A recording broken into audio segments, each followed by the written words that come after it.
policy matter we're grappling with is seen through the prism of Iraq, and our ability to deal effectively in Darfur and Latin America, the Pacific Rim, is being severely hobbled by our inability to disassociate ourselves militarily from this civil war waging in Iraq. I served in the Peace Corps back in the 1960s before serving in the National Guard and the Army Reserves. I have a strong idea of what needs to be done, what the United States needs to be done to regain its footing in the world, to reestablish that kind of moral authority. If we continue on this path much longer here, we're going to find our nation very, very isolated, in coming to terms with these other issues. And so it's going to be critically important that we have leadership in this country that knows how to do this, able to reassert that leadership both here at home as well as internationally in order to get the job done. Experience matters. Experience matters.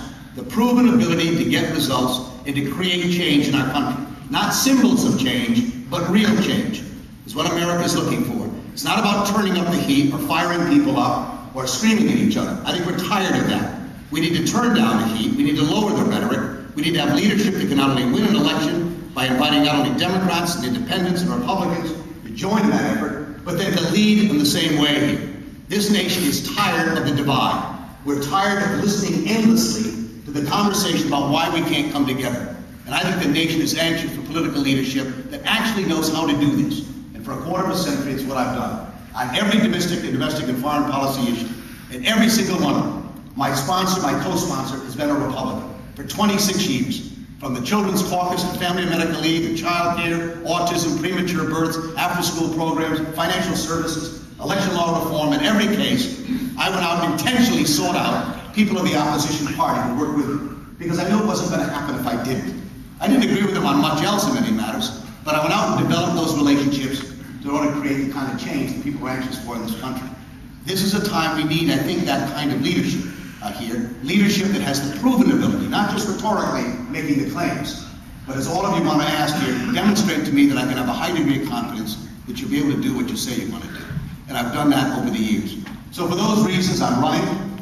For those reasons, I believe I can win this election. And for those reasons, I believe as well we can get our country back on its feet again. And I thank you very much for coming this morning to be a part of this.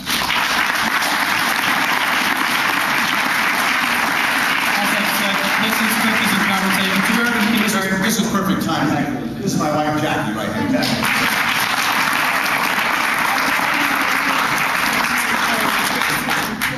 Instead of 36. The wrong street. We were at the wrong street. Our children are here. We're just getting to know Des Moines addresses, though, so we're a little lost. I've been chasing the presidential candidates all around town. I've been here most of my life, and I still can't find out. That won't feel so bad. I'm going to fire out a few questions, and then there's a nice crowd here. So as we keep going, we have some microphones running around. Raise your hand, and we'll call upon you the best we can, because we're kind of running on some time. When you were talking about leadership real fast, with the unfolding situation in Pakistan, what should the United States really do? Well, first of all, what it should have been to begin with, and again, I come back to the last point I was trying to make about the war in Iraq. I think the fact that we sort of moved away from Afghanistan to Iraq, the war of choice rather than the war of necessity, after 9/11, that we then began to turn over to General Musharraf of Pakistan, a larger share of the responsibility of dealing with the problems emerging in eastern Afghanistan and western Pakistan and those high mountainous regions here to ferret out the Taliban, Al-Qaeda, and the like. I think sadly with Musharraf, with those additional responsibilities, given the pressures already he was under, was a major flaw in our policy. People have talked about walking away from Afghanistan to a large extent, and the problems that has created with the resurgence of the Taliban and the reemergence of Al-Qaeda in a much stronger position has certainly been obvious. But I think the other effect has been in Pakistan, and we're seeing that today. People have forgotten, I think, but there have been at least 4, maybe 5 serious assassination attempts on General Musharraf prior to the most recent difficulties here with the declaration of martial law. Well, I like others here, look, and again, I don't go around, I suppose, announcing all of these things, but had long conversations with Benazir Bhutto. In fact, how the world has changed, you can show just technologically. I had a long conversation. I was at a Starbucks over here in Des Moines on a Wednesday morning, I think last week, about a week ago, when I got the call. And here I'm having a conversation with Benazir Bhutto in Pakistan from a Starbucks in Des Moines. So the world has changed. It turns out how you can have these conversations. And obviously, I shouldn't say obviously, but lifting martial law, I think, is certainly important. And Musharraf needs to reach out to these opposition parties within his country. Benazir Bhutto represents one, and a very popular one. There are others as well. To see if you can't begin to dampen down the kind of violence that's emerging here, the reaction to Musharraf, which can create serious problems. And why is that so serious? This is not Iran. Pakistan has nuclear weapons today. And if they end up in the wrong hands, particularly in a fundamentalist state, a radical state, we have a problem that vastly exceeds anything in Iraq or Iran or anywhere else in that part of the world. So this is a critical issue. The military controls these weapons of mass destruction, these nuclear weapons. We have a pretty good relationship with them, although we need to improve that, I would say, in the years ahead. But we need to continue to push. Now he's released Benazir Bhutto from house arrest. He's refusing to lift martial law. And that pressure cooker is building here. And so there are going to have to be some actions probably to be taken. Others who are running for this office have suggested that we ought to threaten to cut off military and economic aid in Pakistan if they don't move directly on these issues. I disagree with that. I think it's a very dangerous thing to suggest at this moment. Because if you make that suggestion, you then have to follow up on it. If we follow up on it here and deny that aid to be forthcoming, there are significant elements within the Pakistan military who are very hostile to us in this country. There was a period not that long ago when we severed all ties with them, and their relationships developed elsewhere here. If that happens and we raise the profile and the influence of that group, we could find ourselves cut off. You cannot get into Afghanistan except by going through Pakistan here. And so in addition to the issue of nuclear weapons and who controls them, and ending up with a state there that could be very hostile to our interests, I think you need to be careful about what you threaten. I think we need to make it clear to Musharraf that our relationship is going to be altered significantly. You send over people, as they're now doing, Mr. Negroponte, to deal with the issue. But this is one that requires constant attention. Should have happened, I would say, Chris, earlier on. This was not a surprise if you've been following these events over the last number of years.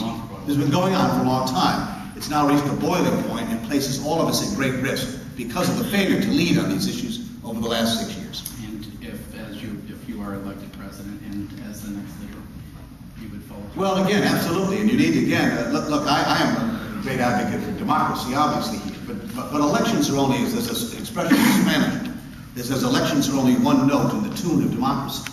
And I certainly want to see elections. Be careful what you wish for in this part of the world. Institutions need to be built. Societies need to develop. Elections are the culmination of that. It doesn't begin there. It's sort of where it ends. We've had free elections in a number of countries in the Middle East, very free elections. And you can end up with results that can be rather intimidating. If there were a totally free election in most of these Muslim countries today, the Islamic Jihad of the Muslim Brotherhood would win 80% of the vote today. And that's a very different conclusion, in a sense, for what we're looking for in terms of stability and an opportunity to deal and address the issues of stateless terrorism and other questions here. So I'm not one that advocates overnight we rush to an election process in these countries. I want democracy to come, but I want it to build properly here and support those elements and institutions that would allow us to arrive at a point where they can have free elections. And the outcome might vary in terms of policies, but you're not going to undermine the very goals that democracy seeks. That's the danger involved. That's what I mean by, in a sense, talking about years of experience. I negotiated most of the agreements in Central America and the conflicts in the 1980s. In fact, I helped write the Central American Peace Agreement between President Oscar Arias of Costa Rica, along with Daniel Ortega at the time in Nicaragua, where I promoted the elections that ended up in the results of Violeta Chamorro being elected in Nicaragua, working in Guatemala as well. So I've been through this process here. Today, those people who are in the mountains killing each other are people running for public office in these countries. In fact, Daniel Ortega was elected the president of Nicaragua in the last election cycle. That's a long way from where he was 25 years ago in the mountains as part of the Sandinista movement earlier on. So you need to have a work at this thing. It doesn't come automatically and overnight here to understand how this process can work and actually bringing elements together to create the kind of institutions that allow for people to resolve their disputes through the political means rather than through the use of violence, as we've seen in so many other places. Let's come back across the ocean. Back